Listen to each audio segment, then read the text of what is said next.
Muy buen día, amigas y amigos. Un gusto saludarles. Soy Héctor Murcia. Estamos una semana más en Pulso Panamericano, gracias a Voz de la Diáspora y al Colegio de Periodistas de Cataluña. Como siempre, Vittorio me acompaña. Hola, Vittorio. Hola Héctor, bienvenidos una vez más a todos quienes nos honran con su sintonía a lo largo y ancho de América Latina.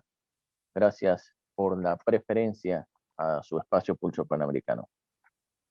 Así es, bueno, las elecciones de Perú y Ecuador, elecciones generales, han pasado ya hace una semana. Lo comentamos antes de que fueran, pues Vittorio estuvo haciendo un análisis de la situación previo a las elecciones y ahora pues vamos a comentar qué ha pasado en las elecciones generales de Ecuador y Perú.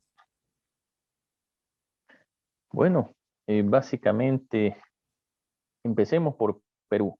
En Perú, el 11 de abril se dio una sorpresa. La sorpresa es el paso a la segunda vuelta o el balotaje por parte del señor Pedro Castillo, cuando una semana antes de las elecciones, no se diga el pasado mes de marzo, el señor Pedro Castillo estaba aproximadamente en un noveno, décimo puesto de las 18 postulaciones, de las 18 propuestas electorales que tuvo la sociedad peruana el pasado 11 de abril.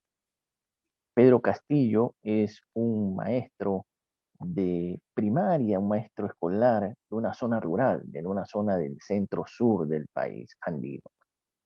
Pedro Castillo subió gracias a la baja de Johnny Lescano y de la otra candidatura izquierdista y populista de Verónica Mendoza. Yo los había mencionado anteriormente.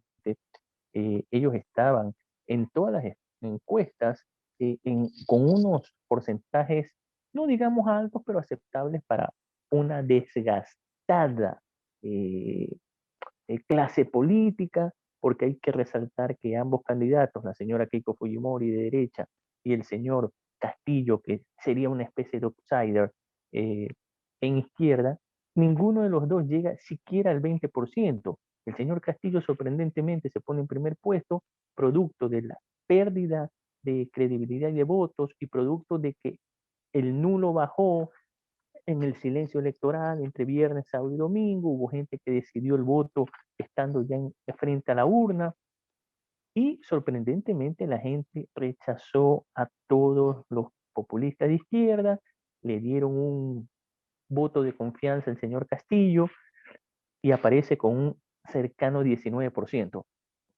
Y en segundo puesto, la señora Keiko Fujimori, de, también pues con un porcentaje bastante mínimo, pero le alcanza para meterse en el balotaje, aproximadamente un 13%. La señora Keiko Fujimori es la tercera ocasión que opta por la Casa de Pizarro, me refiero a la presidencia del Perú. Pero ahora no tiene la popularidad que tuvo hace pocos años, cuando llegó a una segunda vuelta con Pedro Pablo Kuczynski. Ella obtuvo mucho más porcentaje, ahora se ha debilitado, y la tarea de Keiko Fujimori y del señor Castillo será captar a ese gran conglomerado ciudadano en Perú que no creyeron en sus propuestas, que no votaron por su oferta electoral. Entonces, la situación en Perú, ya tenemos claro cuáles son las dos propuestas que la población ha escogido para el 6 de junio, estar en una contienda electoral por la presidencia de la República. Keiko Fujimori, reitero, de un partido de derecha con una trayectoria bastante dilatada, es su tercera intento por su tercera postulación para la presidencia, y desde luego el señor Pedro Castillo, que también tiene una trayectoria política, pero es la primera vez que tiene esta ocasión de llegar a un balotaje peleando el gobierno del país sudamericano. Por lo que acabas de explicar, parece que no habrán alianzas entre estos candidatos, sino que irán a segunda vuelta corriendo cada uno por su propia candidatura. Al parecer todavía es muy temprano para ver si hay alianzas. porque hay que poner en claro dos cosas esto. En Perú se juega algo bastante serio.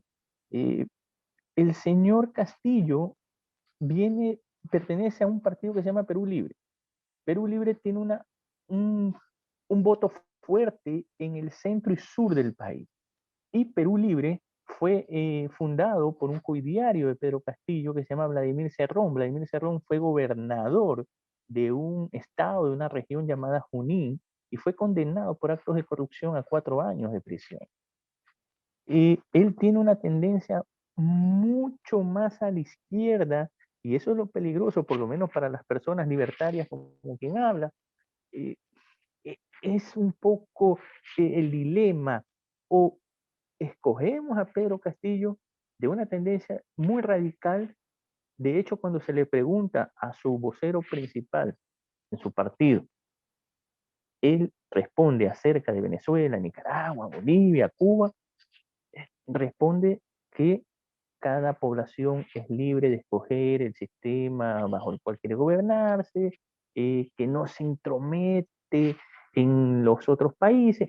Entonces, esas respuestas ambiguas dejan en claro pues que hay un susto, por lo menos en quien habla, de esa candidatura, ¿ya? Y es una candidatura que se ha fortalecido básicamente con los miembros del magisterio, con un discurso que no se alinea al populismo de izquierda, tampoco al populismo de derecha, sino a algo que la gente quiere escuchar, pero que suena muy radical. Y por otro lado, Keiko Fujimori, pues ya la conocemos. Ella pues básicamente es la hija del expresidente Alberto Fujimori, que gobernó 10 años en Perú en la última década del siglo anterior.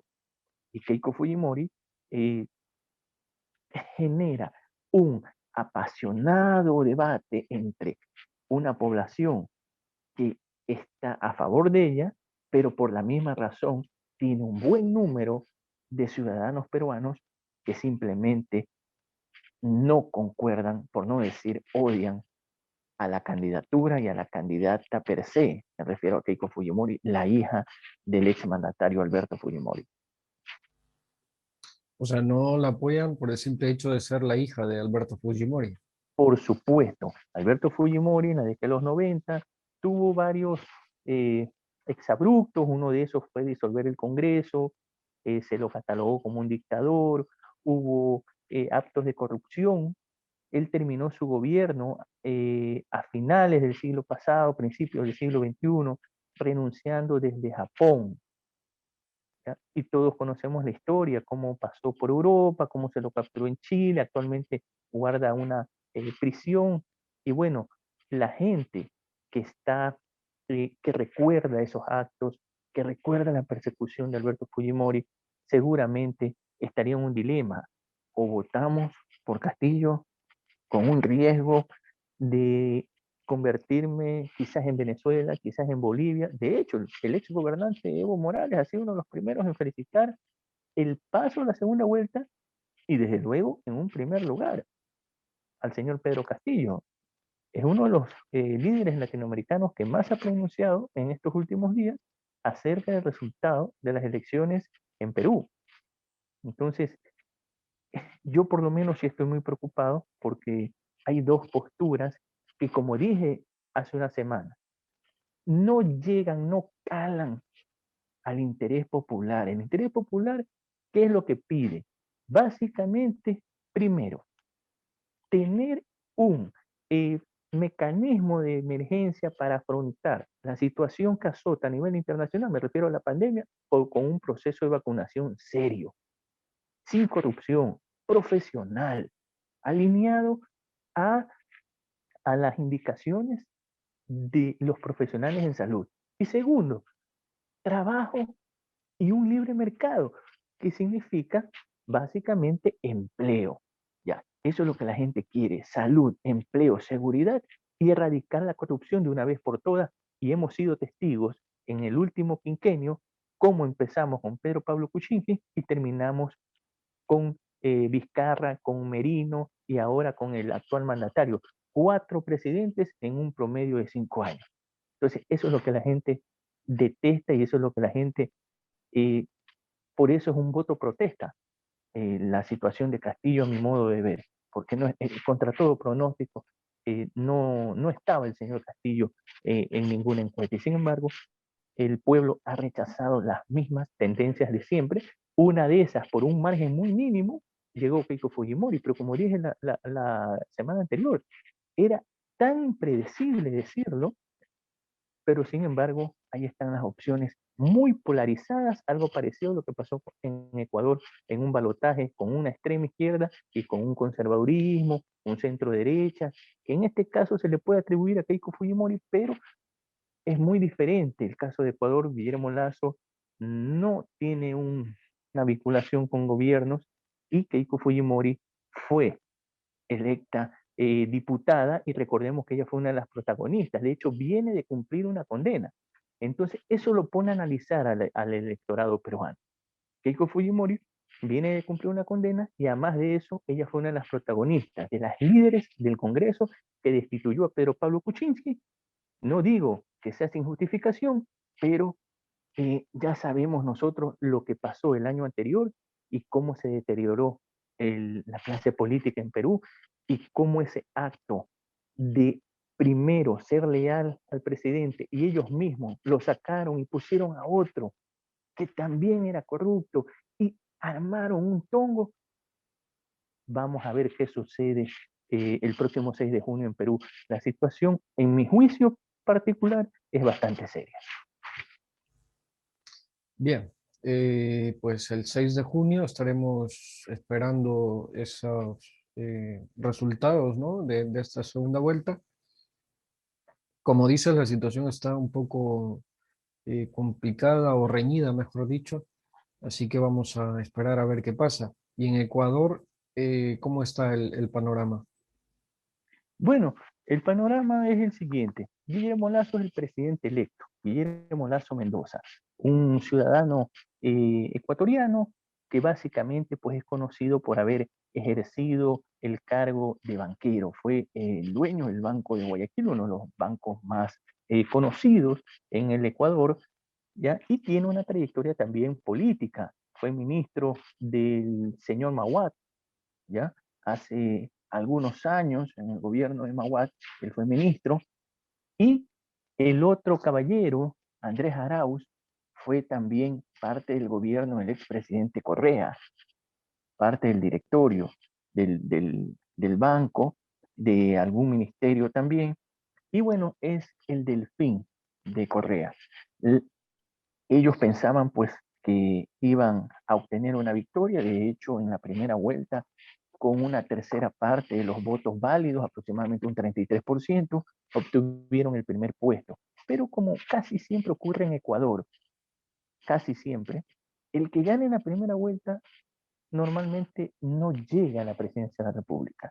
Y ahora se dio con Guillermo Lazo algo que se sostuvo durante muchos años. A la tercera es la vencida. Muchos presidentes del Ecuador han llegado a ocupar el ser el primer inquilino del Palacio de Carondelet en la tercera ocasión. Y ahora no fue la excepción. Guillermo Lazo, al tercer intento, llega a la presidencia con un discurso mucho más maduro, con una experiencia después de haber perdido hace 4 años una elección con el candidato de Rafael Correa, me refiero al actual presidente Lenín Moreno, que así como Arauz no tenía liderazgo, tenía quizás un poco más de carisma por el hecho de haber sido el vicepresidente de Correa durante 6 años, de los 10 que gobernó el ex dictador Correa, y por supuesto, con su característica de ser una persona con una minusvalía, obviamente ese grueso del electorado también tenía una tendencia clara y por eso fue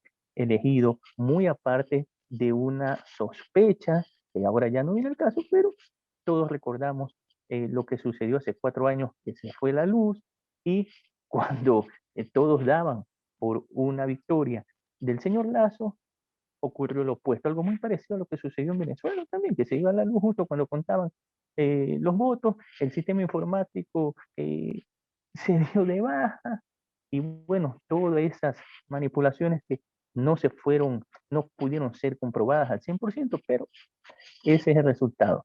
Y ahora Ecuador ha optado por una opción de cambio total, después de 14 años de una especie de desgobierno, de una especie de persecución, no solamente a la libre expresión y a la prensa, en la cual nosotros sufrimos los profesionales de la comunicación, sino también a la empresa, un impuesto a la salida de divisas, que no es otra cosa la entrada, es decir, un ahuyento de la inversión internacional. Y básicamente la gente ha votado por un modelo de cambio, se vienen cambios positivos y a tal punto que en esta semana el riesgo país bajó notablemente. Quiere decir que la inversión extranjera, que los gobiernos amigos y que el mundo entero está confiando un poco más en el país después de las elecciones y de saber con certeza que las cosas pueden mejorar. Guillermo Lazo ha ofrecido en los primeros 100 días de gobierno a partir del próximo 24 de mayo tener un plan de vacunación muy profesional y llegar a 9 millones de ciudadanos vacunados en los 3 primeros meses, en los 100 primeros días de gobierno que está próximo a comenzar el 24 de mayo. Tú acabas de hablar de un cambio, pero te quiero hacer una pregunta. Lenin Moreno, en teoría, aunque venía de ser parte del movimiento de Correa, dio un giro, ¿no? Es un giro respecto a la ideología o a la forma de gobernar que había tenido Correa. Y no sé si me equivoco. Sí, sí, pero hay que puntualizar lo siguiente. A Lenín Moreno no le quedó más que desvincularse de la imagen de Correa a las pocas horas de ser electo, porque se dio cuenta que era un castillo de naipes que se venía abajo, era un castillo de arena que se estaba deshaciendo. El Estado ecuatoriano, no el país, el Estado ecuatoriano, es un enfermo gangrenado, es un Estado económicamente quebrado, Héctor, y muchos de los funcionarios públicos que actualmente durante todo el gobierno del señor Moreno dieron que hablar, vienen de su partido, vienen del gobierno anterior y las leyes con las que él ha gobernado son las mismas que tuvo el señor Correa durante 10 años. Él ofreció 250.000 empleos por año, es decir, 1 millón de empleos en su gobierno, y ha ocurrido lo opuesto. El desempleo y el subempleo han aumentado. Hizo la misma estrategia que actualmente hicieron en estos primeros meses de enero a abril en la campaña. Coger los datos de los ciudadanos hace 4 años para una casa.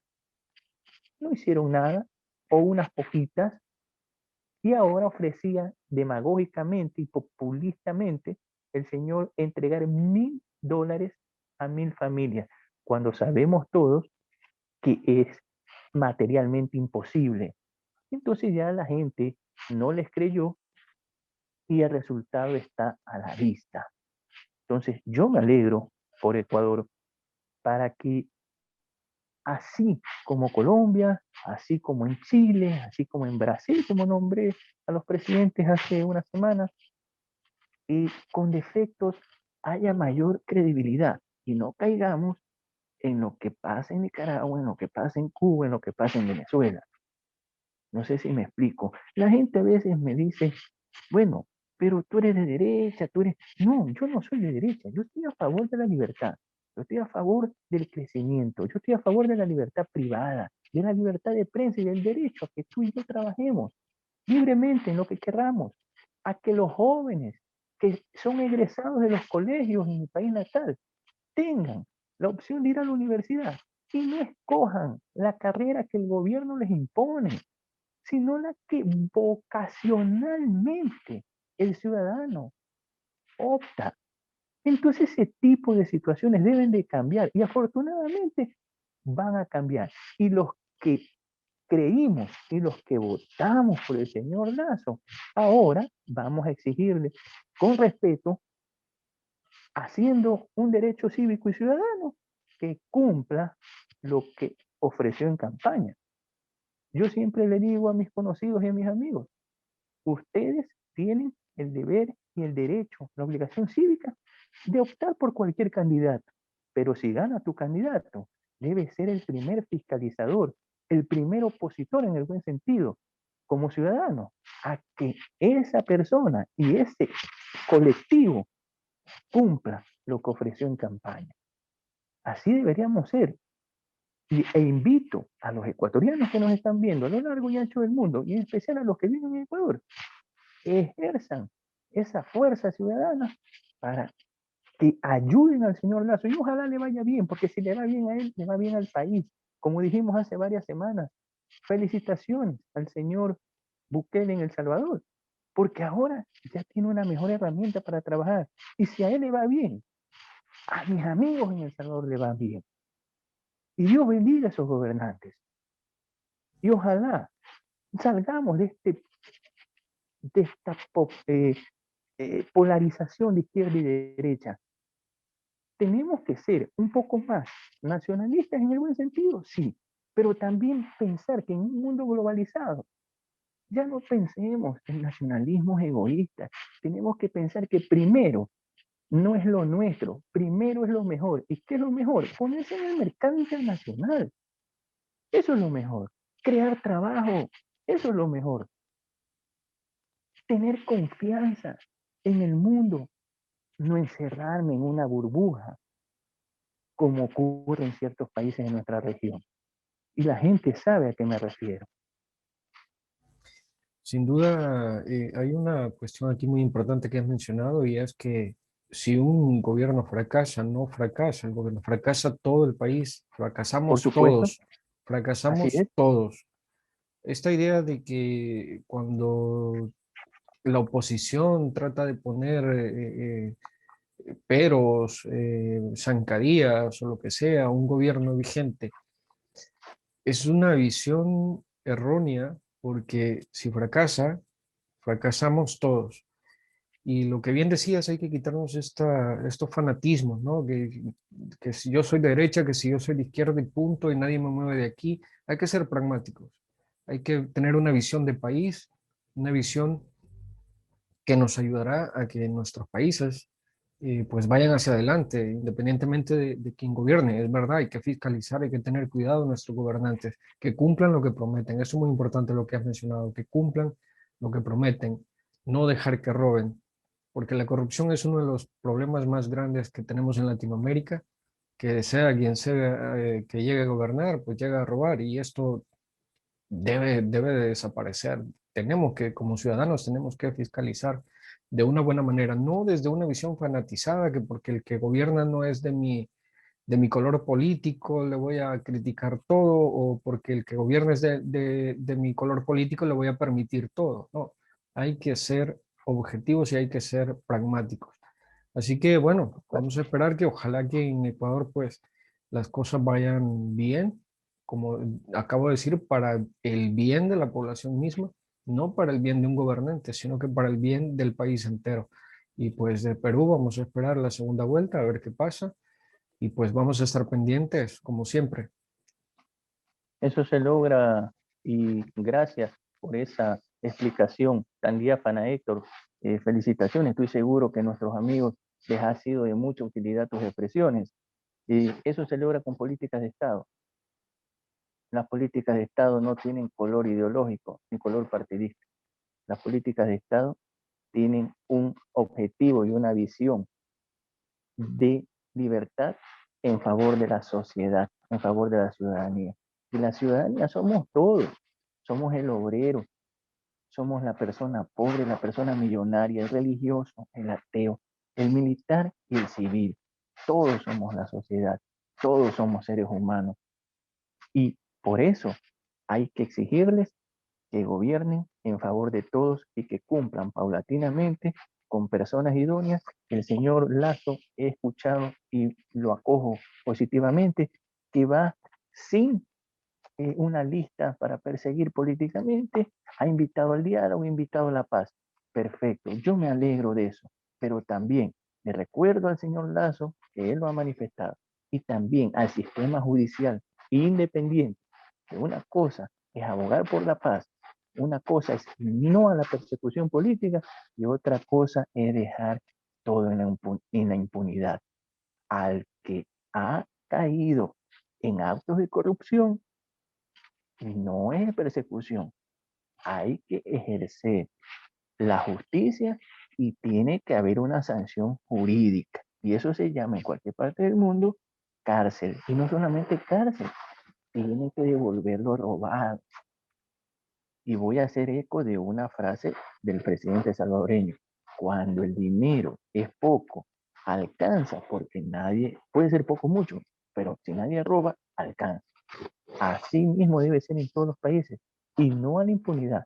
Está bien y yo celebro que el ex presidente, con sus aires dictatoriales, Correa, haya reconocido que su partido se equivocó en las proyecciones y haya reconocido caballerosamente la derrota de su delfín. Perfecto, pero eso no quiere decir que una paz o que reconocer el triunfo del adversario muy caballerosamente quiere decir que vaya a quedar todo en la impunidad. Yo espero, por el bien de América Latina, en especial de Ecuador, que todos los actos de corrupción se investiguen y en todas las instancias judiciales, pero que se llegue a esclarecer por el bien ciudadano y por el bien de todos, porque tenemos la obligación de saber qué pasó y, por supuesto, ver a los culpables, si es que los fuere, tras las rejas, pero ya no en esta impunidad que hemos soportado durante muchos años y en varios casos. Entonces, eso sí hay que puntualizar y ojalá nuestros países puedan progresar en libertad. Esa es la idea principal y ese sería el afán de la mayoría de la ciudadanía. Pues muy bien, Vittorio, gracias como siempre por tu tiempo y por la visión que tienes respecto a la política que pasa en Latinoamérica. Como dije anteriormente, pues vamos a estar pendientes de lo que suceda en Perú y pues esperando que el nuevo gobierno de Ecuador pues lleve progreso a su país. Y a ustedes, amigos y amigas, muchas gracias por habernos acompañado una semana más en Pulso Panamericano. Les saluda Héctor Murcia. Nos vemos la próxima semana aquí en Pulso Panamericano.